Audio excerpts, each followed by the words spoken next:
Hello. Thank you for your continuous support, this means a lot to us. If you enjoy the stories we share, kindly subscribe to this channel. Now, let's dive into the details of today's story. People always say family never turns on you. They're wrong because mine did. And it all started with a necklace I never touched and a lie I never saw coming. One minute, I was pouring orange juice at my sister's birthday brunch. The next, she stood up in front of everyone, pointed at me, and said she stole my $9,000 necklace. Laughter stopped. Forks froze midair. And suddenly I wasn't Sophia, the daughter who paid bills. I was Sophia, the thief, liar, shame of the family. They kicked me out that same night. No warning, no suitcase, just one bag and a door slammed shut. What they didn't know, I had been paying for everything. Their rent, their electricity, even my sister's college tuition. And when I walked away, I didn't just take my things. I took their entire foundation with me. This is the story of how they tried to ruin me, and how piece by they ended up tearing down their own world instead. My name is Sophia, and I'm 28 years old. If you had told me a few months ago that my own sister would accuse me of stealing a $9,000 necklace just to humiliate me in front of our entire family, I would have laughed. Not because she wasn't capable of something that cruel, but because I never thought she'd actually go that far. But she did. And what came after? That's no one saw coming. Let me take you back to the morning. Everything fell apart. It was Sunday, sunny, warm, one of those lazy days where the outside world feels calm. But inside our house, there was a storm building. And I didn't even know it yet. Lena, my younger sister, had invited everyone over for brunch. She had balloons, champagne flutes, fancy plates, and even hired someone to take photos for Instagram. I thought it was a bit much, but I helped her anyway, like I always did because that's who I was, the quiet one, the helper, reliable daughter.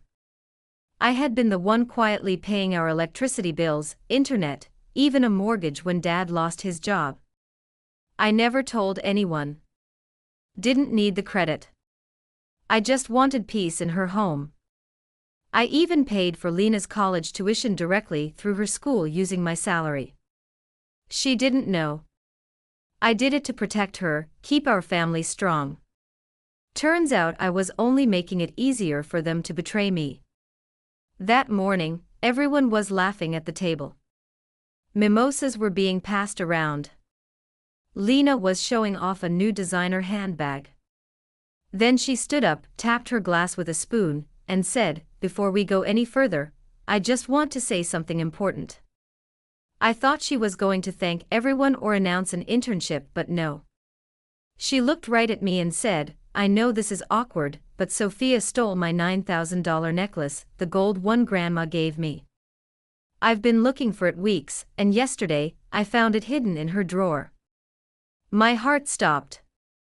The room went silent, and then just like that, everyone believed her.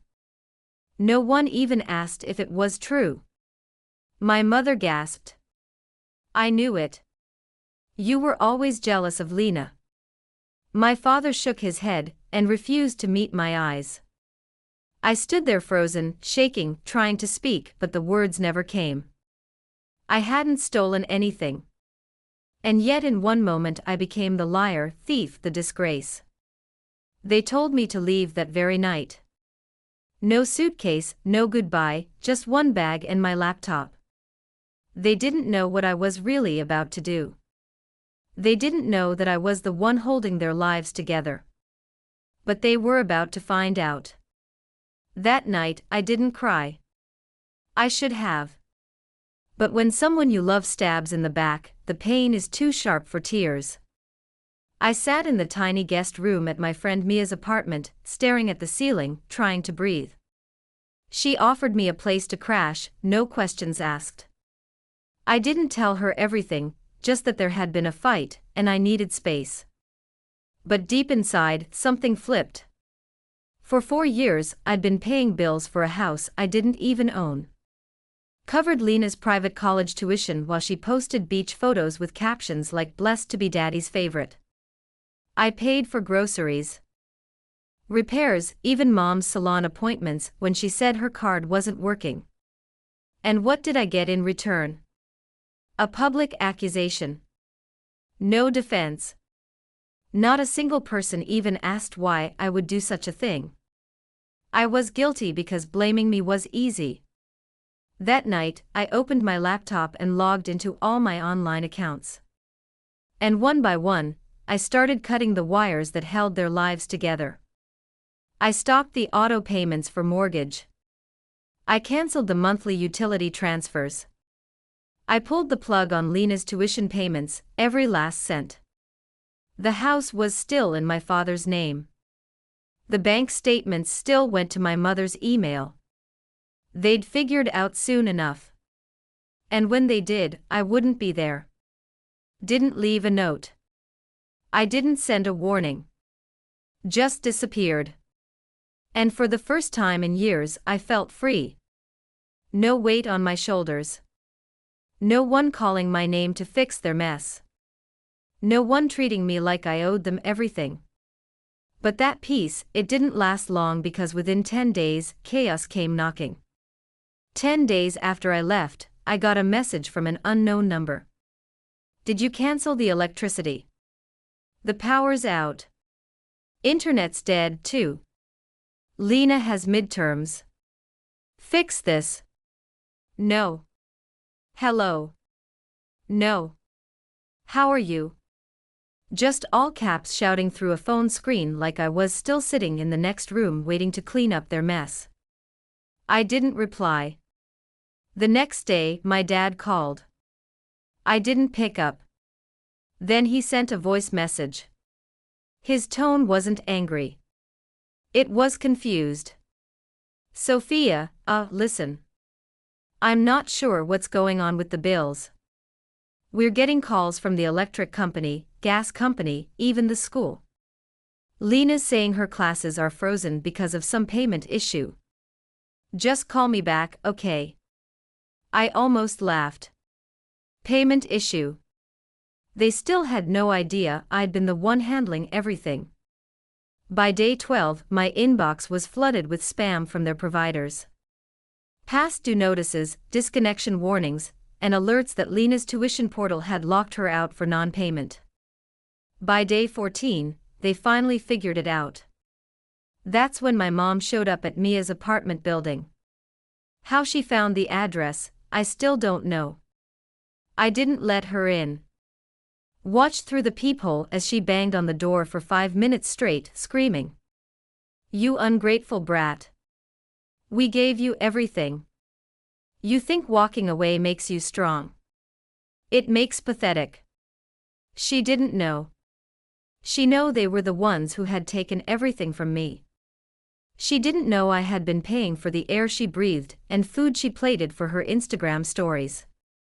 And I wasn't going to explain it, but life has a funny way of letting the truth out, even when you stay silent, because just 2 days later, I got a message that changed everything. It came from Jasmine, our neighbor, and it came with proof. Jasmine had always been kind. She lived 2 houses down from us, a middle-aged single mom, who ran a small photography business. When we were little, she babysat Lena and me when our parents were too busy. I hadn't spoken to her in months. So when name popped up in my DMs, I almost ignored it, but the message preview stopped me cold. Sophia, I need to show you something. I heard what Lena did to you, and I have proof she lied. My heart started pounding. I opened the message. She had attached an audio clip. It started with faint laughter, girls' voices, music in the background. Then Lena's voice clear as day. Of course, I planted in her drawer. I needed people to see her for what she is. Mom always says Sophia acts so perfect, but let's see how perfect she looks when she's kicked out. I froze. My ears rang. Hands went cold. She admitted it. planted the necklace, framed me, lied in front of our entire family just to humiliate me. Jasmine sent another message. She was talking to her friend outside in the backyard. I had my camera running for a shoot. The mic picked it up. I didn't realize what she was saying until I played it back last night. Sat there stunned. I wanted to scream. Wanted to cry, but mostly I wanted them to feel what they made me feel. I asked Jasmine if I could use the clip. She replied, I already emailed it to Lena's university. Someone like her shouldn't get away with something that cruel. And just like that, the first crack appeared in Lena's perfect little world. 3 days later, she was called into a disciplinary meeting. Her Instagram went dark. No brunch pics, no makeup tutorials, just silence. Meanwhile, my mom's Facebook shifted from bragging about her daughters to posting vague inspirational quotes about family betrayal. I didn't need to show up. Didn't need to say a single word. The truth was already working on its own, and I was just getting started. By the time Lena's second disciplinary hearing came around, word had spread. Jasmine's audio clip hadn't just gone to the dean. It got shared in group chats, then posted to a student forum. People were whispering in hallways. Her professors looked at her differently, and suddenly the golden girl who bragged about brand deals and top grades was the campus joke.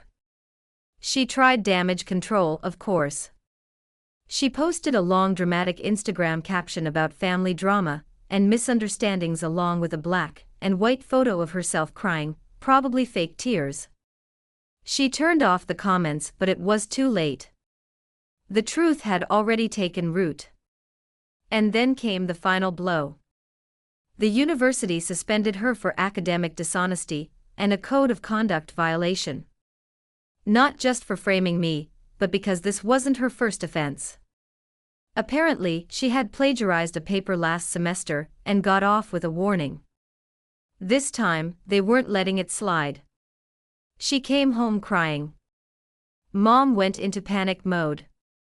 Dad looked like a ghost, sitting in silence, drinking coffee like it was water. The house, once loud and flashy, had turned quiet and cold. And the twist, they couldn't pay for anything anymore. The mortgage hadn't been paid in over a month. Utilities were shut off one by one. Mom called the power company in a rage, only to learn the account was under my name and had been permanently closed. They had no savings backup plan because they had always counted on me. Meanwhile, I was thriving. My boss, Mr. Landon, had noticed how focused and dependable I'd been despite it all. He offered me a promotion and the opportunity to relocate a brand new city. You deserve a fresh start, he said. And so I moved a sunny apartment on the 12th floor of a downtown high-rise. No yelling, no cold shoulders, no betrayal, just me finally breathing. And for the first time in my life, I didn't feel guilty. Not one bit. 2 weeks after I settled into my new place, I got a call from someone hadn't heard from in years, Aunt Rachel. She was my mom's older sister, the one who left town after a huge fight with my parents when I was a kid. Back then, they told me she was unstable and jealous of our family's success. Turns out they were just terrified of what she knew. Hey, sweetie, she said warmly. I saw your name in that college forum story. I've been following quietly. And I think it's time you knew something. I was confused, she continued. Your grandmother, your dad's mom, left a trust fund in her will. It was meant for you. Just you. I sat up straighter. What? Your parents didn't tell you. After she died, they convinced the lawyer not to notify you. Said you were too young, and that they'd manage it until you were older. But that money was never theirs. My heart raced. How much are we talking about? Just over $85,000. It was supposed to help you start your life. College, business, whatever you wanted. I only found out because I ran into the lawyer again recently. He assumed you already knew. I was speechless. They lied. Stole my future. All those years I was struggling to help them, and they were hiding money that was mine. Aunt Rachel helped me contact the lawyer and file a formal request. Within weeks, I had full access to the trust. It was real. Every last cent. That night, as I transferred the funds into my own name, I felt something deep inside me close. Like a wound. I didn't even realize had been open for years. This wasn't revenge. Was justice. And I knew exactly what was going to do next. With the $85,000 trust fund finally in my hands and full-time job now paying more than ever, I didn't just feel free.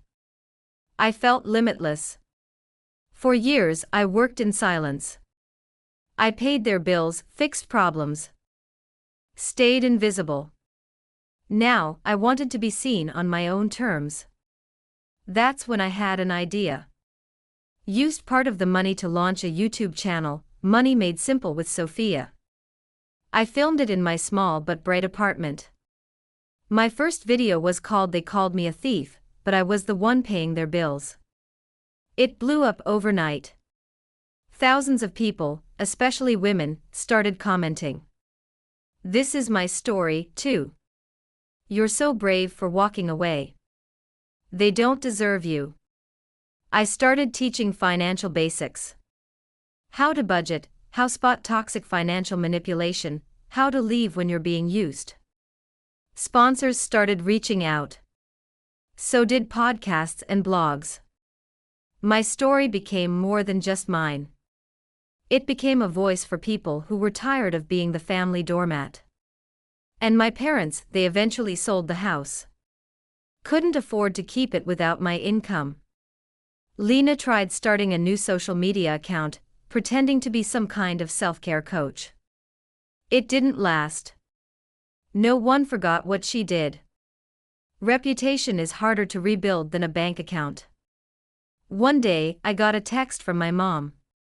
Just 5 words. Can we please talk, Sophia? I never replied because no longer needed closure from people who once threw me out like garbage. I had found my peace. Now, every time I turn on my camera, every time I press upload, I remember the moment she said I stole her necklace. And I smile because in trying to tear me down, they built the strongest version of me I've ever known. They kicked me out. So I built a kingdom.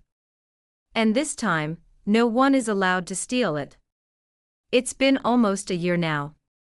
A full year since I was kicked out of my childhood home with nothing but a backpack and bruised heart.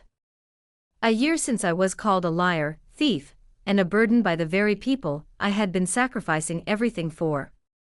Funny how life works. Back then, I thought was losing everything. But really, I was being set free. Now I wake up every morning in a place that's quiet, clean, and peaceful. My apartment overlooks the city skyline. I drink my coffee by the window while answering emails from clients and collaborators who respect me. I've gained over 600,000 subscribers on YouTube. I've spoken at conferences, been invited on podcasts, and helped thousands of people, especially women, cut financial ties with toxic families and start over.